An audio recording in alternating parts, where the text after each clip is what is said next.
اعوذ باللہ من الشیطان الرجیم بسم اللہ الرحمن الرحیم الحمدللہ رب العالمین والعاقبۃ للمتقین الصلاة والسلام علی سید الانبیاء والمرسلین والحمدللہ رب العالمین اللہم بارک وسلم وصلی علیہ اللہم انت السلام ومنک السلام تبارکت یا ذو الجلال والاکرام۔ معزز حاضرین، میں محمد مدثر فاروقی پروگرام بابرکت رمضان کے ساتھ ایک مرتبہ پھر حاضر ہوں میٹرو ون نیوز کے اوپر۔ جیسا کہ آپ دیکھ رہے ہیں الحمدللہ آج رمضان شریف کے 3 روزے مکمل ہو چکے ہیں اور آج ہماری تیسری ٹرانسمیشن یہاں پہ ہونے جا رہی ہے۔ ناظرین، یہ وہ مہینہ ہے جو مہینہ 1 ماہ کا ہے، 1 ماہ کا مہمان ہے اور ماہ قرآن ہے، یہ بابرکت رمضان ہے۔ معزز حاضرین، آج میرے ساتھ پینل پہ بہت ہی مشہور کراچی کی مشہور و معروف مذہبی شخصیت تشریف رکھتے ہیں۔ آپ مفتی عبداللہ نجیب صاحب، میں آپ کا بڑا مشکور ہوں۔ آپ شریعہ ایڈوائزر ہیں بینک البرکت الاسلامیہ کے، آپ دارالعلوم کراچی کے استاد ہیں، آپ مفتی ہیں الحمدللہ۔ ان کے ساتھ موجود ہیں آج ہمارے ساتھ نعت خواں، اور نعت خواں میں کوئی کسی تعارف کے محتاج نہیں ہے، ہمارے بھائی ہر دل عزیز، ہمارے ہر دل کے قریب ہمارے ساتھ موجود ہیں حافظ حامد رضا صاحب، میں آپ کا بڑا مشکور ہوں۔ اور ہمارے ساتھ آج قرأت کرنے کے لیے تشریف لائے ہیں شیخ سعد نعمانی اکیڈمی سے قاری صاحب، جن کا میں بڑا مشکور ہوں۔ یہ وہ اکیڈمی ہے جہاں پر قراء اور ائمہ تیار کیے جاتے ہیں، جہاں پر ان لوگوں کو اس بات کی ٹریننگ دی جاتی ہے کہ آپ قرآن پاک حفظ کرنے کے بعد بھی کس طرح تلاوت قرآن پاک سے لوگوں کے دلوں کو محصور کر سکتے ہیں۔ ناظرین، آج کے پروگرام تھوڑا سا پچھلے 3 پروگراموں سے ہٹ کر ہے۔ آج کا پروگرام جو ہے وہ صرف قرآن پاک کی فضیلت کے اوپر اور قرآن پاک کے اس کے اوپر ہوگی۔ کیوں؟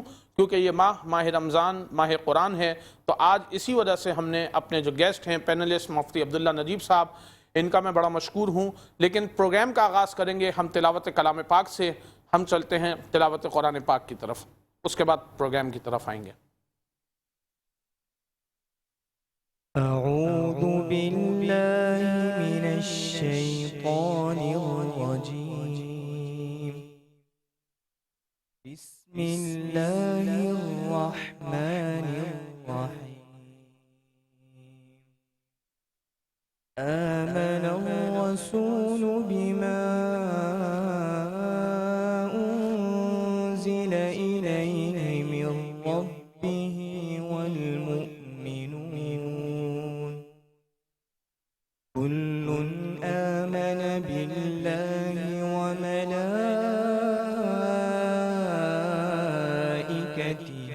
وكتبه ورسله لا نفرق بين أحد من رسله وقالوا سمعنا وأطعنا غفرانك ربنا وإليك المصير، لا يكلف الله نفسا إلا وسعها، لها ما كسبت وعليها ما اكتسبت، ربنا لا تؤاخذنا إن نسينا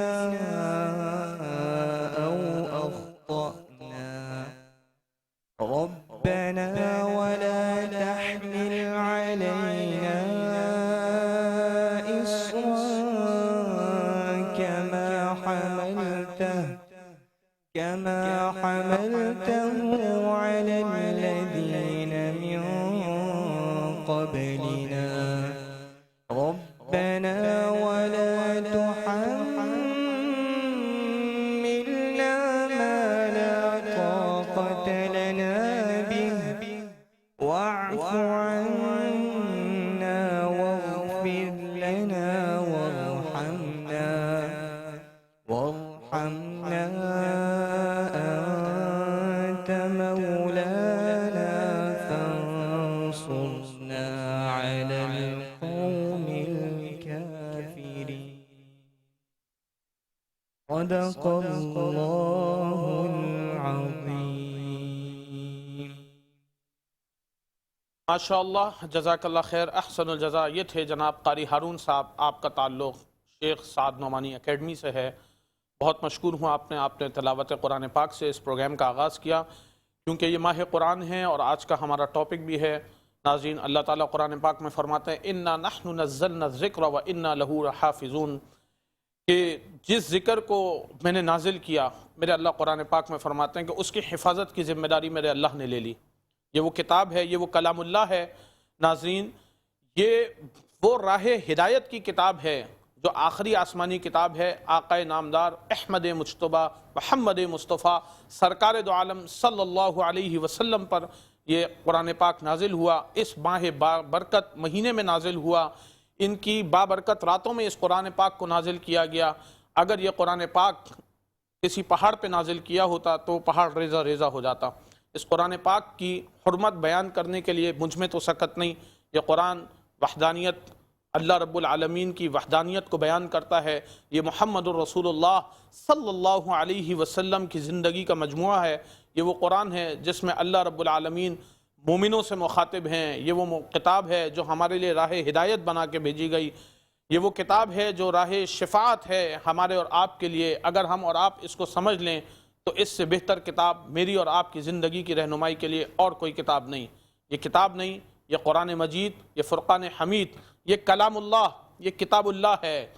آج سے پہلے کی جو کتابیں نازل کی گئیں وہ کتابیں آج تک اپنی صحیح حالات میں موجود نہیں ہیں، لیکن یہ وہ واحد کلام اللہ ہے جو 1400 سال پہلے نازل اللہ کے آقا نامدار صلی اللہ علیہ وسلم اللہ کے آخری رسول پر نازل ہوا اور آج تک اپنی اسی حالات میں موجود ہے۔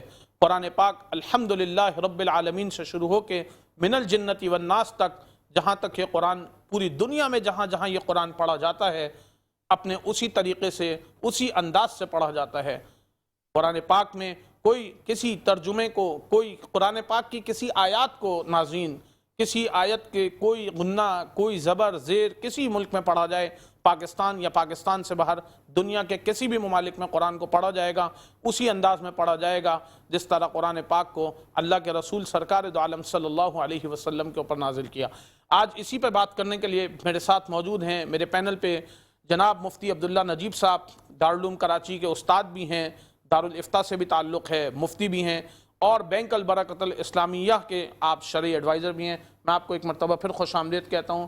حضرت رمضان شریف کا مہینہ ہے، بابرکت مہینہ ہے، ماہ رمضان، ماہ قرآن ہے۔ اس مہینے کے اندر قرآن پاک کو اللہ تعالیٰ نے ہماری اور آپ کی رہنمائی کے لیے، ساری امت کی رہنمائی کے لیے اس قرآن کو اللہ نے نازل کیا۔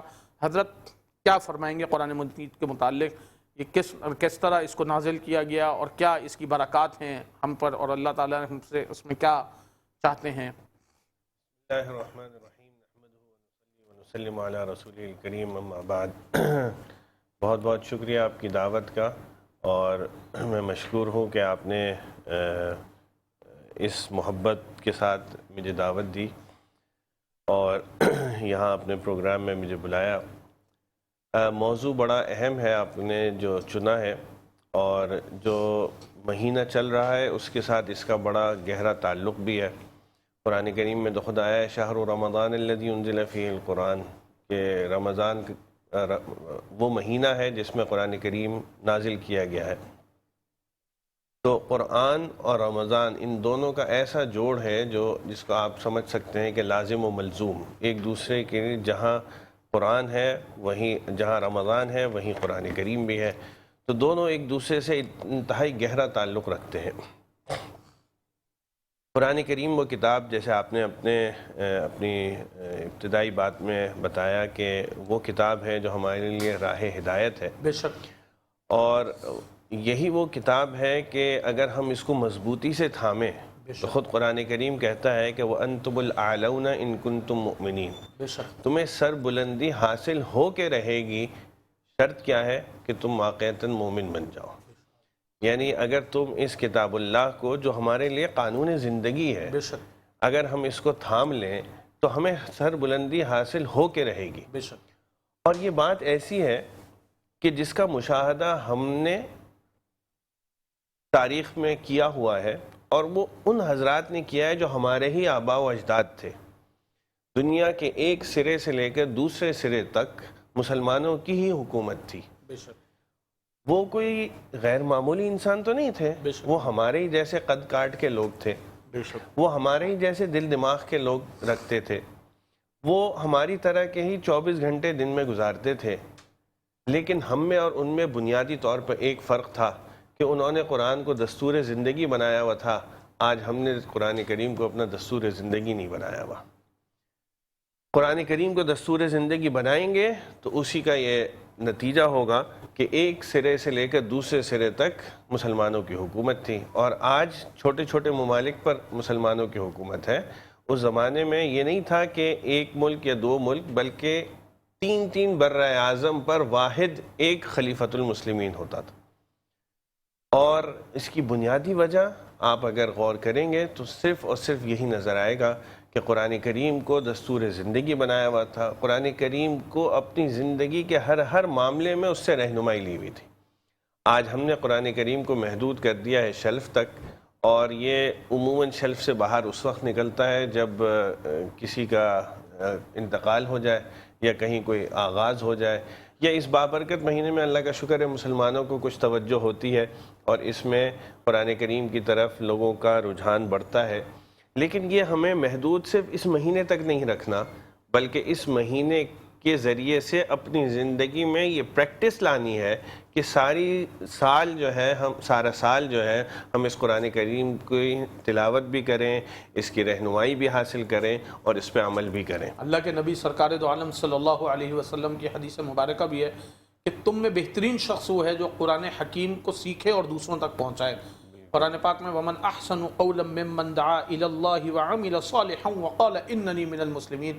حضرت بہترین شخص وہ ہے جو دین کو سمجھ لے، اس پہ عمل کرے اور لوگوں تک دین کو پہنچا دے۔ قرآن پاک سر چشمہ ہدایت ہے ہمارے لیے، اس نبی سرکار دو عالم صلی اللہ علیہ وسلم کی امت کے لیے۔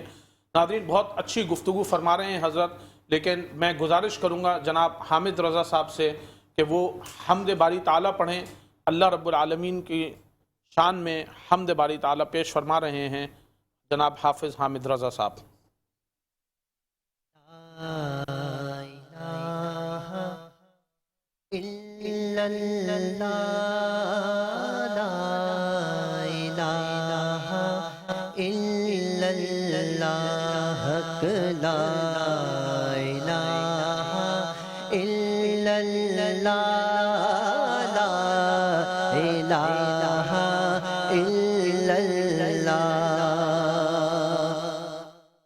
حسبی ربی جل اللہ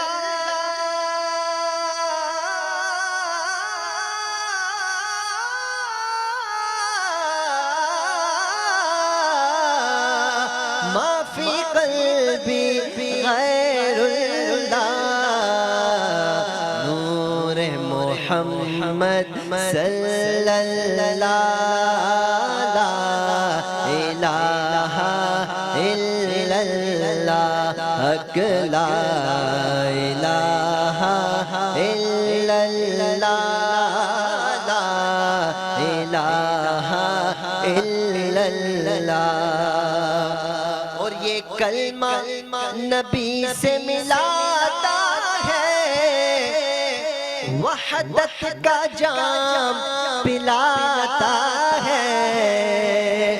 یہ کلمہ نبی سے ملاتا ہے، وحدت کا جام پلاتا ہے، پھر مردہ دلوں کو جلاتا ہے۔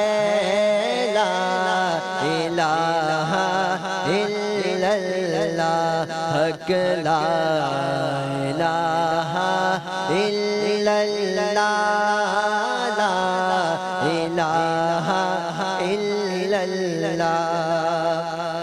اور کسی نے پوچھا کہ جنت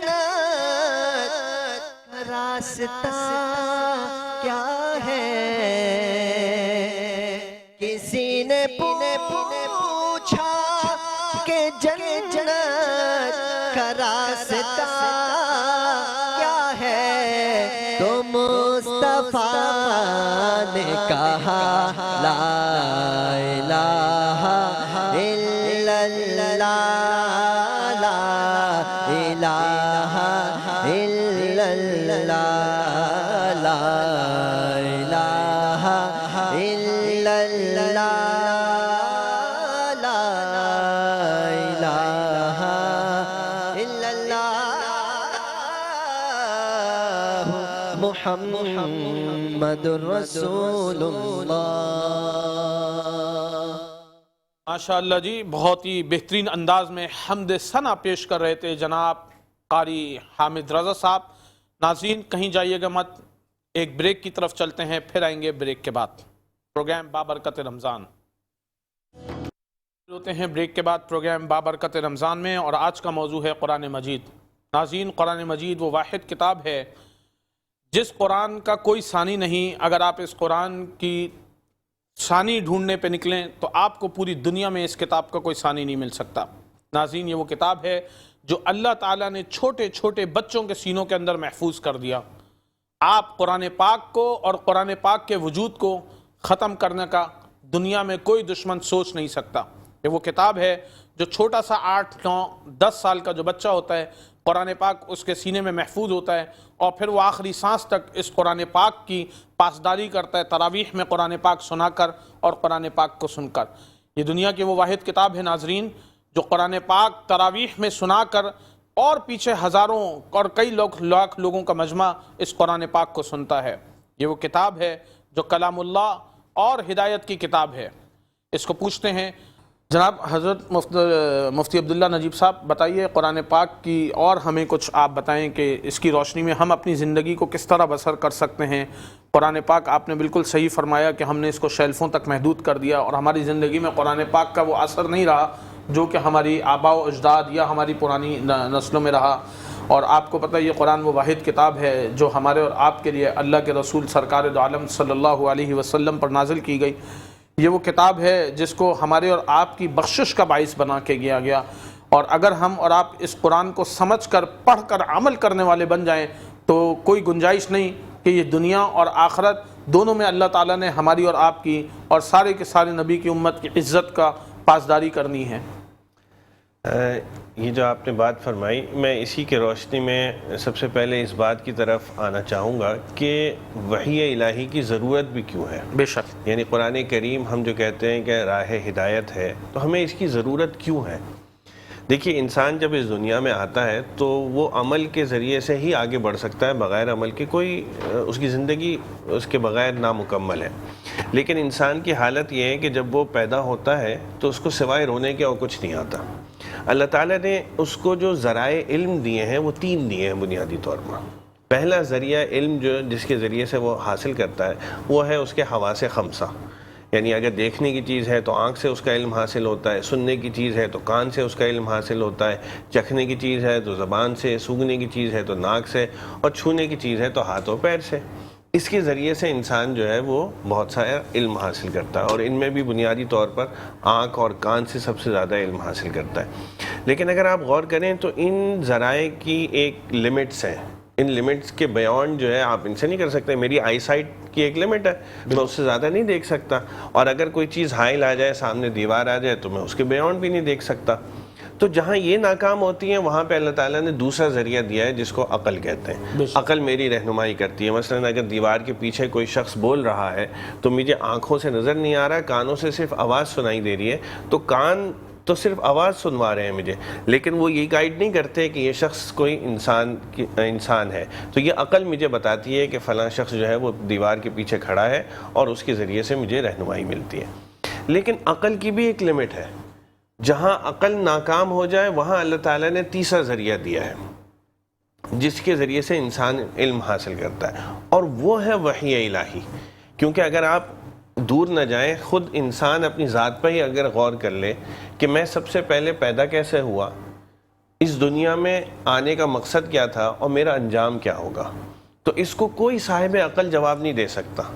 بہت سارے صاحب عقل لوگوں نے اس کا جواب دینے کی کوشش کی ہے۔ آپ کو پتہ ہے ڈارون کی مشہور تھیوری ہے کہ وہ کہتا ہے کہ جی پہلے انسان بندر تھا اور اس کے بعد ٹرانسفارم ہو کے انسان بن گیا۔ بے شک وہ اپنے آباء و اجداد کو بندر قرار دے تو اس کی مرضی، ہم تو اس کو نہیں مانتے۔ بے شک نہیں مانتے۔ یہ قرآن کریم بتاتا ہے ہمیں کہ دیکھو سب سے پہلے اللہ تعالیٰ نے آدم علیہ السلام کو پیدا کیا، آدم علیہ السلام کو جنت میں رکھا، ان کے ساتھ حضرت حوا علیہ السلام کو پیدا کیا، پھر ان دونوں کو دنیا میں بھیجا، وہاں سے نسل انسانی چلی۔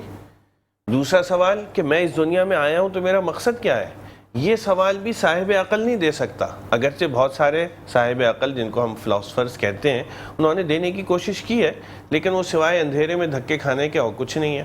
لیکن قرآن کریم سے ہمیں واضح رہنمائی مل جاتی ہے، دین کے ہر اسپیکٹ میں، دین کے ہر شعبے میں ہمیں مل جاتی ہے رہنمائی کہ ہمیں فلاں موقع پر جہاں ہم ذرا بھی اٹکتے ہیں ہمیں قرآن کریم رہنمائی کے لیے موجود ہے۔ جیسے کہ آپ دیکھ رہے ہیں پاکستان دنیا بھر کے اندر ہمارے بڑے معاشرتی مسائل بہت ہیں۔ میں نے قرآن پاک کو پڑھا ترجمے کے ساتھ، تفسیر کے ساتھ، اس میں الحمدللہ آپ دیکھیں کہ اس میں اللہ تعالیٰ نے عورتوں کے بڑے حقوق بیان کیے قرآن پاک کے اندر۔ اگر آج ہماری اسلامی مائیں بہنیں اس قرآن کو پڑھیں اور سمجھیں تو اس میں دیکھیں کہ اللہ تعالیٰ نے قرآن پاک کو کس طرح کھول کے عورتوں کے حقوق کے اوپر بیان کیا۔ اس میں پھر چاہے وہ آپ کی پھوپھیاں ہوں، آپ کی خالائیں ہوں، آپ کی بہن ہو، بیٹیاں ہوں، سورت رکھ دی سورہ نساء، بالکل آپ نے فرمایا صحیح، سورہ نساء قرآن پاک کے اندر اللہ تعالیٰ نے عورتوں کے لیے ایک پوری صورت اللہ تعالیٰ نے نازل فرمائی تاکہ اس کے اندر ہمیں رہنمائی مل سکے ہماری اسلامی بہن بیٹیوں کو۔ اس کے اوپر آپ حضرت کیا بیان فرمائیں گے؟ صرف یہ کہ ہماری بہنوں کے ہی لیے نہیں ہے بلکہ مرد حضرات اور عورتیں، اسلام نے دونوں کو بالکل متوازن رکھا ہے، دونوں کی ذمہ داریاں الگ الگ رکھی ہیں۔ بے شک مردوں کے لیے خاص ذمہ داری رکھی ہے، عورتوں کے لیے ایک خاص الگ ذمہ داری کی ہے، دونوں کی حیت الگ الگ بنائی ہے۔ آپ یہ نہیں کہہ سکتے کہ دونوں بالکل ایک سے ہیں، یکساں نہیں ہے، ان کی حیت ہی الگ ہے تو ظاہر سی بات ہے، اور اس کے بعد اسی پر اللہ تعالیٰ نے ان کی ذمہ داریاں بھی الگ الگ کی ہیں اور دونوں کو بالکل واضح انداز میں بیان کیا ہے۔ ہاں، مرد کے اندر طاقت زیادہ دی ہے اور اس کو عقل غالب کی ہے، اور عورت کو ذرا نسبتاً اس کے جسمانی لحاظ سے کم رکھا ہے، اس کو جذبات غالب کیا، اس کی ذمہ داری دوسری ہے۔ بے شک ایسے اس کی ذمہ داری مرد کی کور یہ ہے کہ وہ ذریعہ معاش دیکھے گا اور وہ ان چیزوں کو سنبھالے گا، اور خواتین کو جو بنیادی ذمہ داری دی ہے وہ ایسی ہے کہ جس سے معاشرہ سدھرتا ہے، یعنی ان کو یہ ذمہ داری عورت کا جو کردار ہے اسلام میں اور جو ہمارے دین کے اندر جو کردار، اس کا کوئی ثانی نہیں ہے، کیونکہ آپ کی جو پوری نسل ہے وہ آپ کی ایک عورت کے اوپر بنیاد رکھتی ہے کہ جیسی ہماری مائیں ہوں گی ویسی اولادیں ہوں گی، ویسے ہی نسلیں ہوں گی۔ اسی میں ماشاءاللہ دیکھیں ام المؤمنین اما عائشہ صدیقہ رضی اللہ تعالی عنہ، ان پر ہم سب کے جان مال عزت آبرو قربان اللہ کے رسول سرکار دو عالم صلی اللہ علیہ وسلم۔ ام المؤمنین اما عائشہ صدیقہ رضی اللہ تعالی عنہ کے متعلق قرآن پاک نے فرمایا، اما عائشہ صدیقہ رضی اللہ تعالی عنہ کے متعلق آپ کیا فرمائیں گے قرآن پاک کی نسبت سے؟ ان کی تو پاک دامنی کے لیے قرآن کریم میں آیتیں نازل ہو گئیں، اور ہمارے جو دین کا ایک تہائی جو علم ہے وہ حضرت صدیقہ عائشہ صدیقہ بنت صدیق رضی اللہ عنہما سے ہمیں حاصل ہوتا ہے۔ میں اپنی بات تھوڑی سی اپنی جو ابتدا میں کر رہا تھا اس کو تھوڑی سی مکمل کر لوں کہ جو تیسرا ایسپیکٹ ہے کہ ہمارا مرنے کے بعد کیا انجام ہوگا، اس کو بھی قرآن کریم نے بہت تفصیل سے بیان کیا ہے۔ اچھا، یہ تفصیل جیسے آپ نے بیان کیا ہے کہ یہ ساری تفصیلات ہمیں وہاں سے ملنی چاہیے جو بہت ہی اوتھینٹک ہو، اور قرآن کریم وہ کتاب ہے جس کو خود قرآن کریم، آپ نے آیت اپنے انٹرو میں کوٹ کی تھی کہ اِنَّا نَحْنُ نَزَّلْنَا الذِّكْرَ وَإِنَّا لَهُ لَحَافِظُونَ، اللہ تعالیٰ نے فرمایا کہ ہم نے ہی اتارا ہے اور ہم ہی اس کی حفاظت کریں گے، اور اس کی حفاظت اس طریقے سے ہوئی ہوئی ہے کہ سب سے زیادہ یہ چھپی جانے والی کتاب ہے، سب سے زیادہ پڑھے جانے والی کتاب ہے، سب سے زیادہ حفظ کیے جانے والی کی کتاب ہے۔ اور ہم پاکستان میں اگرچہ جیسے میں نے ابھی کہا کہ ہمارا قرآن کریم سے تعلق بڑا کمزور ہے، لیکن پاکستان کو اس وقت یہ اعزاز حاصل ہے کہ دنیا میں سب سے زیادہ حفاظ پاکستان سے پروڈیوس ہوتا ہے۔ کچھ عرصے پہلے ہمارے وفاق المدارس کے جو ناظم ہیں قاری حنیف جالندری صاحب، ان کو سعودی عرب نے بلا کے اعزاز دیا تھا کہ سب سے زیادہ دنیا میں جو پروڈکشن حفاظ کی ہوتی ہے وہ پاکستان سے ہوتی ہے۔ اس وقت ہمارے یہاں سالانہ 1 لاکھ سے زائد بچے حفظ کر رہے ہیں ماشاءاللہ۔ الحمدللہ حضرت، اس میں کوئی شک نہیں کہ ہمارے ہاں سب سے زیادہ حفاظ تیار کیے جاتے ہیں۔ کیا ہی اچھی بات ہو کہ اگر قرآن کو حفظ کرنے کے ساتھ ساتھ ہم اس کو ترجمے کے ساتھ پڑھیں، تفسیر کے ساتھ پڑھیں، تاکہ ہم اس کو اپنی عملی زندگی کے اندر لا سکیں، کیونکہ جب ہم حفظ قرآن کرتے ہیں اللہ تعالیٰ ہمارے سینوں میں قرآن کو محفوظ کر دیتے ہیں، اور پھر ہم اس کو مساجد میں تراویح کی صورت میں، نماز کی صورت میں وہ کرتے ہیں۔ لیکن جس طرح میرے اللہ نے قرآن میں الف لام میم سے لے کے من الجنت والناس تک تمام ضابطۂ حیات اور دنیا میں رہنے کے تمام قواعد و قوانین اللہ نے بتائے، جنت اور جہنم کا فرق میرے اللہ نے بتایا، نیکیوں اور برائیوں کا فرق میرے اللہ نے قرآن میں ذکر کیا، محمد الرسول اللہ کی شان میرے اللہ نے قرآن پاک میں بیان فرمائی، تو آپ کیا سمجھتے ہیں کہ ہمارے ملک میں قرآن پاک کو حفظ کرنے کے ساتھ ساتھ کتنا ضروری ہے کہ ہم چھوٹے چھوٹے بچوں کو اسکولوں میں اور مدارس کے اندر ہم قرآن پاک کے نظام کو لائیں، تاکہ ہماری بچے جو شروع سے جب قرآن پاک کو حفظ کر کے نکل رہے ہیں یا جو بچے قرآن پاک ناظرہ پڑھ رہے ہیں، وہ بچوں کے دلوں میں اور گھروں میں ہمارے قرآن کیسے آئے گا؟ تھوڑا سا اس کے متعلق حضرت فرمائیے۔ بہت اچھی بات آپ نے کہی، تعلیم کا میدان ہے اور اس میں بڑی اہم بات ہے، اور اس میں میں تو سمجھتا ہوں کہ صرف حفظ کی حد تک نہیں بلکہ یہ تو کلاس 1 سے لے کر پی ایچ ڈی اور زندگی کے آخر تک رہنا چاہیے۔ ہمارے نظام تعلیم میں یہ کلاس 1 سے شروع ہونا چاہیے اور تدریجاً اس کے ہر لیول پر، ہر اسکول میں، یہاں تک کہ اسپیشلائزڈ لیول پر بھی جو تعلیم ہوتی ہے اس میں بھی کچھ نہ کچھ اس کا حصہ ہونا چاہیے، کیونکہ کوئی دنیا کا شعبہ ایسا نہیں جس کی تعلیمات اس میں موجود نہ ہو۔ ہمارے یہاں اس وقت افسوسناک بات یہ ہے کہ ایک آدمی گریجویشن کر لیتا ہے اور اس کو وضو کے فرائض تک نہیں پتہ ہوتے، حالانکہ اور اس کی وجہ یہ ہے کہ بنیادی طور پر ہم نے اپنے نظام تعلیم سے قرآن کریم کی تعلیمات کو الگ کیا ہوا ہے، یا اگر وہ ہے تو بہت محدود حد تک ہیں۔ جب کلاس 1 سے آپ پراپرلی ایک نصاب لے کے قرآن کریم کا چلیں گے تو کوئی وجہ نہیں ہے کہ جس وقت وہ گریجویشن پہ پہنچے اس کی ایک اچھی اس کو معلومات دین کی نہ ہو چکی ہوں۔ پھر اس کے علاوہ جب اسپیشلائزڈ فیلڈ میں آپ جاتے ہیں تو اس میں طب کے بھی اصول و ضوابط بیان کیے ہوئے ہیں، اس میں آپ کو آرکیٹیکچرل کا بھی ملے گا، اس میں آپ کو قانون کا بھی ملے گا۔ تو ہمارے یہ جو اسپیشلائزڈ فیلڈز ہیں اس میں بھی ہمیں اس کی روشنی میں تعلیم کو عام کرنے کی ضرورت ہے۔ قرآن پاک فرقان حمید وہ واحد کتاب ہے جس کے ایک ایک حرف پہ اللہ تعالیٰ 10 نیکیاں دیں گے ناظرین۔ اور جب یہ رمضان شریف کا مہینہ ایک ایسا مہینہ ہے کہ ایک ایک حرف کے اوپر 70 نیکیاں اللہ تعالیٰ ہمیں عنایت فرماتے ہیں۔ اگر رمضان شریف کے اندر ہم ایک قرآن پاک کم سے کم ختم کریں تو اللہ تعالیٰ کی ذات پر پورا یقین ہے کہ اللہ تعالیٰ ہمیں کم سے کم 70 قرآن پاک کا ثواب عطا فرمائیں گے۔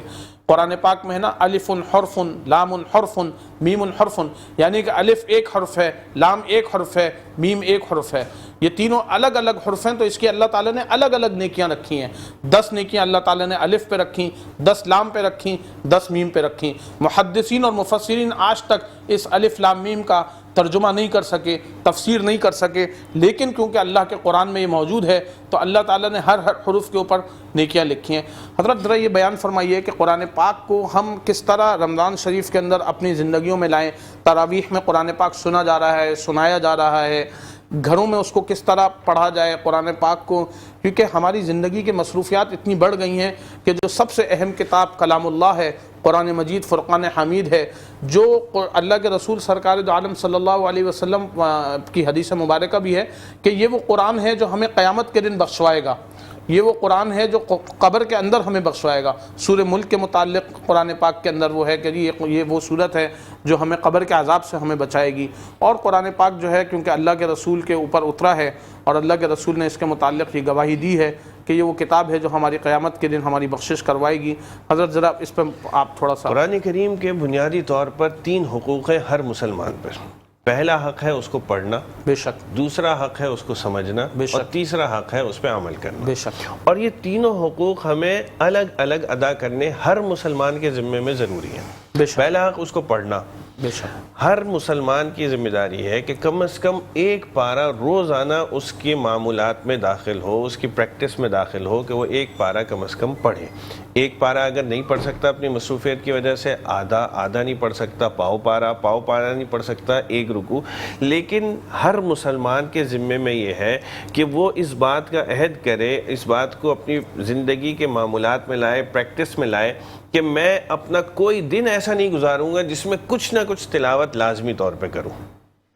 اور تلاوت کرنا یہ خود بذات مقصود ہے، اتنی زیادہ ہے کہ انبیاء کرام علیہ السلام کے جو مقاصد قرآن کریم نے بیان کیے ہیں ان کے آنے کے، لقد من اللہ علی المؤمنین اذ بعث فیہم رسولا منہم یتلو علیہم آیاتی، اس میں جو پہلا مقصد ہے یتلو علیہم آیاتی کو بیان کیا ہے کہ اللہ تعالیٰ کے پیغمبروں کی ڈیوٹیز میں سے پہلی ڈیوٹی کیا ہے کہ وہ اللہ تعالیٰ کی آیتوں کو تلاوت کر کے سناتے ہیں۔ تو یہ مقصود انبیاء ہے، اللہ تعالیٰ کے جو انبیاء ہیں ان کے مقاصد میں سے ایک ہے تلاوت کرنا۔ تو ہمارے بحیثیت مسلمان، ہر مسلمان کی ذمہ داری ہے کہ وہ ایک تو اپنی زندگی میں تلاوت کا معمول بنائے۔ کتنا یہ اپنے معمولات اور اپنے اسکیڈیول کو دیکھ کر بنائیں، لیکن لازمی طور پر کچھ نہ کچھ ہونا چاہیے۔ اس سے قرآن پاک کی تلاوت سے لوگوں کو، آپ کو قرآن پاک میں فرمایا اللہ تعالیٰ نے الا بذکر اللہ تطمئن القلوب، کے انسان کے دلوں کا اطمینان اللہ تعالیٰ نے اپنے ذکر میں رکھا ہے۔ قرآن مجید کے ذکر سے نہ صرف انسان کا دل مطمئن رہتا ہے بلکہ انسان کی زندگی بھی بڑی پرسکون گزرتی ہے، اور اگر اس کے گھر میں قرآنی نظام ہو، قرآن والے معاملات ہوں، اور جو قرآن نے جس طرح ہماری اور آپ کو زندگی کے لیے اللہ تعالیٰ نے بتایا، اگر ہمارے اور آپ کی زندگیوں میں قرآن صحیح اتر جائے، مطلب اگر ہمارے سینوں کے اندر قرآن اتر جائے، تو میں سمجھتا ہوں کہ ساری کی ساری امت ہدایت کے ان رستوں کے اوپر چل پڑے گی کہ جہاں پر آپ چاہے وہ پھر دنیاوی معاملات ہوں، کاروباری معاملات ہوں، معاشرتی معاملات ہوں، معاشی معاملات ہوں، گھریلو ایشوز ہوں، آپ کے کوئی بھی ہوں گے، تو جس کے گھروں میں قرآن والے معاملات ہیں، تو میں دیکھتا ہوں پاکستان سے باہر آپ دنیا میں دیکھیں جتنے لوگ مسلمان ہیں جن کی زندگیوں میں قرآن ہے، ان کے دل بڑے مطمئن ہیں۔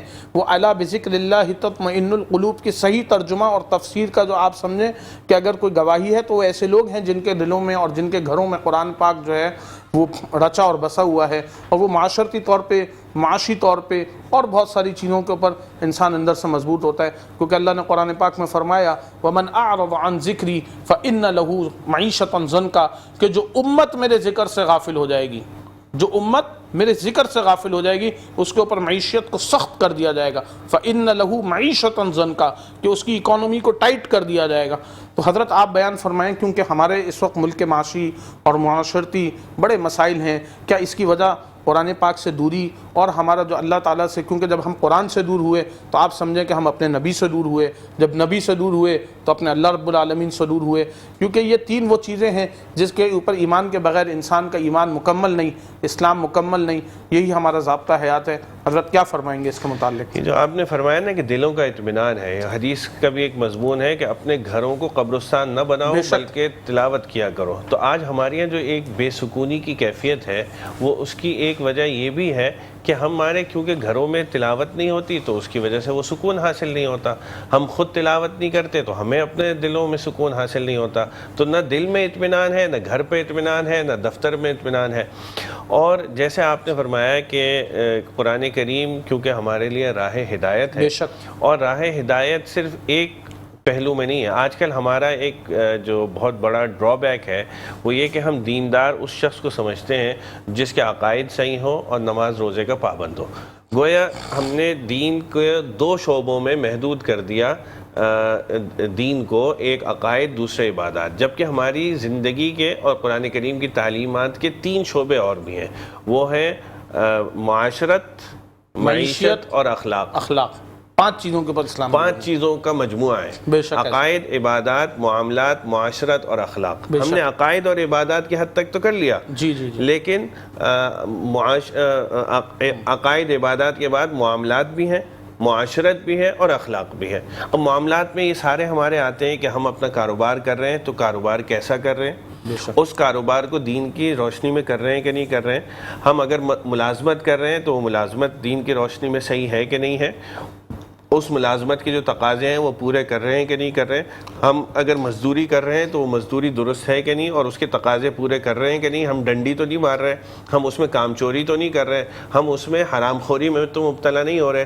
آج کل جو ہماری بنیادی جو تباہی کا سبب ہے وہ یہ کہ ہم نے اس کی طرف توجہ دینا بالکل چھوڑ دیا ہے۔ معاملات ہم نے الگ کر دیے ہیں، معاشرت، ہم ہر ایک یہ تو کہتا ہے کہ میرا حق دو، لیکن میں حق دوں کسی کو اس کا خیال نہیں ہوتا۔ حالانکہ اگر ہم حق دینے والے بن جائیں تو ساری جو لڑائیاں ہیں وہ ویسے ہی ختم ہو جائیں۔ آج گھر گھر میں لڑائی کیوں ہے؟ یہی ہے کہ جی وہ میرا حق نہیں ادا کرتا، وہ میرا حق نہیں ادا کرتا۔ اگر میں اس کی فکر کرنے لگوں کہ میرے اوپر جو ذمہ داری ہے میں وہ پورا کر لوں تو مجھے کسی سے شکایت ہی نہیں ہوگی، کیونکہ مجھے اس سے باہر نکلنے کی فرصت ہی نہیں ملے گی۔